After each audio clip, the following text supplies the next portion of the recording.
21세기 상상도 할 수 없는 일들이 대한민국 서울에서 연일 벌어지고 있습니다.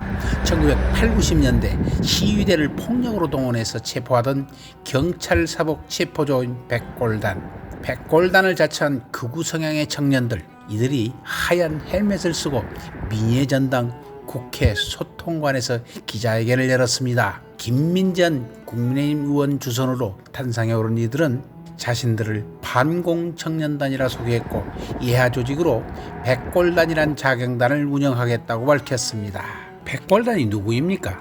전두환 노태우 군사정권 시절의 폭력정치를 상징하는 이름이라면 반공청년단은 이승만 정권 시절의 극우폭력정치를 상징하는 이름 가운데 하나입니다. 우리 사회의 극우폭력정치가 윤석열 내란 정국에 본격적으로 등장하는 것입니다.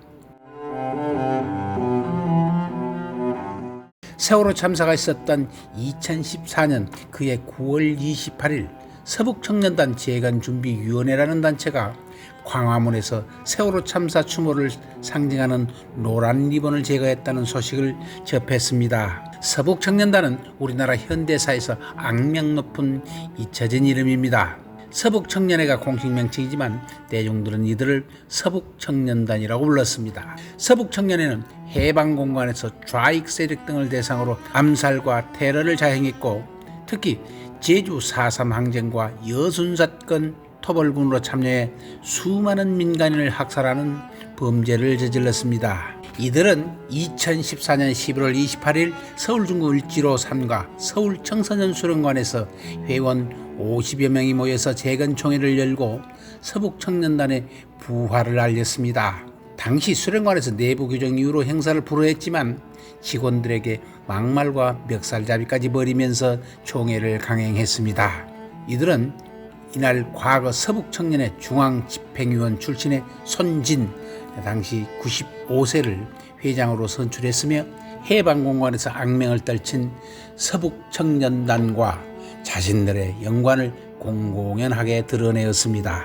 이들은 이후 각종 극우집회 현장의 모습을 드러냈고, 지난 2023년에 75주년 제주 4.3 추념식이 열리던 제주 4.3 평화공원 앞에서 집회를 열기도 했습니다.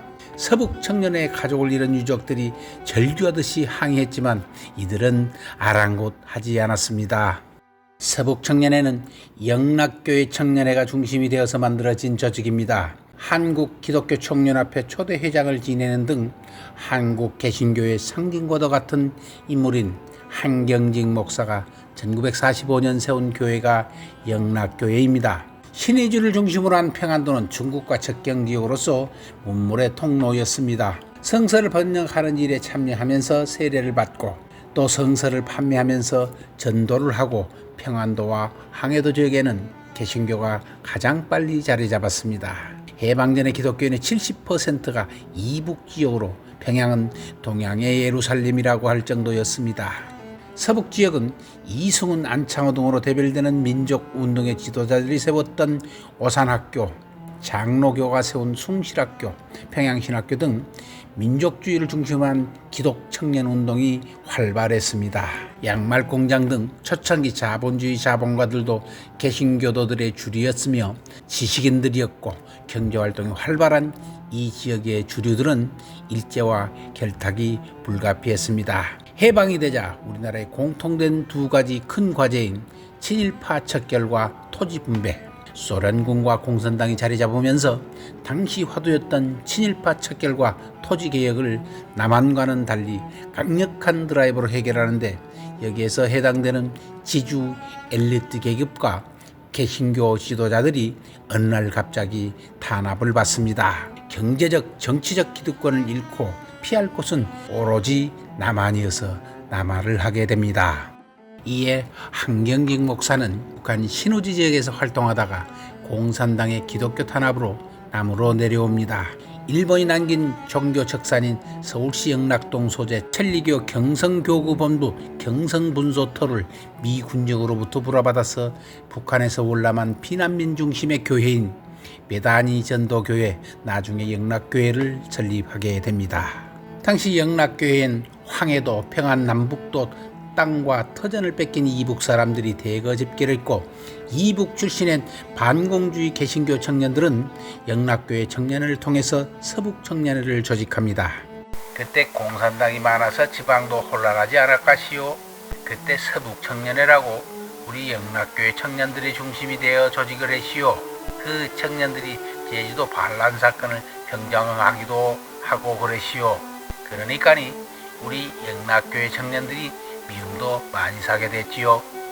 서북청년회는 1946년 11월 말 출범해서 이승만이 1948년 12월 모든 청년단체를 통합해서 대한청년단이라는 의용단체를 꾸릴 때까지 2년 정도 활동을 합니다. 기간은 짧았지만 폭행과 암살을 전국 각지에서 벌이는 등 테러를 자행합니다. 이른바 빨갱이 사냥, 좌익 세력은 물론 자신에게 반대하는 이들에게 좌익과 빨갱이라는 낙인을 찍어 학살합니다. 1948년 일어난 김구 암살의 배우로 지목된 이들도 서북청년회였고, 암살범 안두희는 서북청년회 종로지부 총무부장 출신이었습니다. 이들은 좌익을 편들었다는 이유로 현직 검사를 암살했고, 기업가의 요구를 받고 노동자 파괴 활동에 나서기도 했습니다. 서북청년회는 정치 깡패였지만 자신들의 테러가 하나님을 위한 성전이라고 믿었습니다. 한경직 목사는 1947년 한 기독교와 공산주의라는 설교에서 이렇게 얘기합니다. 마르크스와 엥겔스, 저들의 말 그대로 공산주의야말로 일대 괴물입니다. 이 괴물이 지금 삼천리 강산에 횡행하며 산길차를 찾고 있습니다. 이 괴물을 뵐 자 누구입니까? 이 사상이야말로 묵시록에 있는 붉은 용입니다. 이 용을 멸할 자 누구입니까? 사람은 떡으로만 살 것이 아니라 하나님의 입으로 나오는 말씀으로 사는 것이라고 주장합니다. 한경직 목사는 공산주의를 괴물이라고 부르며 그 괴물과 싸울 것을 설교를 통해서 독려하는 것입니다. 이듬해 제주 4.3 항쟁 진압에 서북청년단이 참여한 것도 바로 이런 동료가 바탕이 된 것이라는 주장이 설득력을 갖습니다.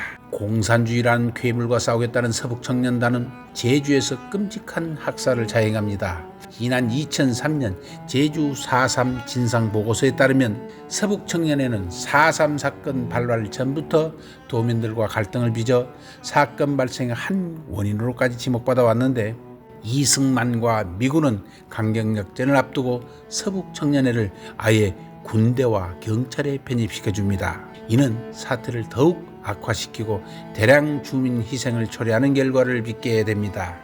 서북청년회 위주로 경찰이 재편됐고 군대에는 서청중대가 따로 편성됐다며, 이승만과 미국의 후원 아래 제주 사태의 최일선에 세계된 서북청년회는 군경 모두에서 무소불위의 권력을 휘둘렀다고 밝히고 있습니다. 75년 전 해방정국에서 벌어졌던 동족 간의 비밀인내 나는 사륙전으로 피해당한 희생자들의 치유가 되기 전입니다. 그런데 2025년 오늘 문명사에서 벌어지는 참극, 광풍처럼 몰아닥친 공포의 음습, 이념의 갈등 과정에서 빚어진 우리의 과거로 되돌리고 싶은 무선 세력의 준동을 막아 제대로 역사를 바라보아야 하겠다는 생각에서 이 영상을 제작하였습니다. 저는 하나님 앞에서, 여러분 앞에서 죄인이며 신사참배도 한 사람입니다. 1992년 당시 영락교회 원로 목사이던 한경직 목사는 종교계의 노벨상이라 불리는 템플턴산 수상 축하 자리에서 이처럼 충격적인 고백을 합니다. 한경직 목사의 친일 고백은 교계뿐 아니라 사회 전체에 충격을 주면서 커다란 파장을 일으켰지만 한국교회는 침묵으로 일관합니다. 해방전국 당시 한경직 목사와 서북청년회, 그리고 1987년 민주화 시대의 서막에 그가 주축이 되어 탄생한 개신교 최대 교파연합 한국기독교 청년합회 한기총, 그 조직의 25대 대표회장을 지냈던 전광훈 목사와 그를 따르는 사람들에게 한기총은 반기독교적 행동에 분명한 입장과 조치를 취해야 할 것이라고 생각됩니다. 그와 다르게 1984년까지 영락교회 제2대 담임 목사였던 박조준 목사의 행보는 신앙인, 목회자가 어떤 길을 가야 하는지를 잘 보여줍니다. 서슬퍼런 전두환 신구무는 교회를 정치적 도구로 사용하려 했고, 이를 위해 박 목사에게 조찬 기도회와 순방 동행 요청을 하지만 거부합니다. 그로 인해 당시 정권이 조작한 파렴치범으로 몰렸지만 결국 이겨냅니다.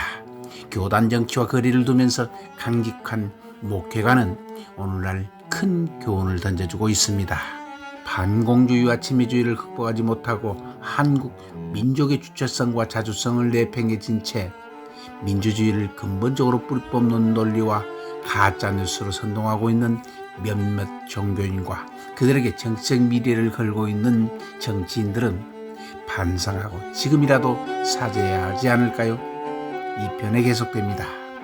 시청해 주셔서 고맙습니다.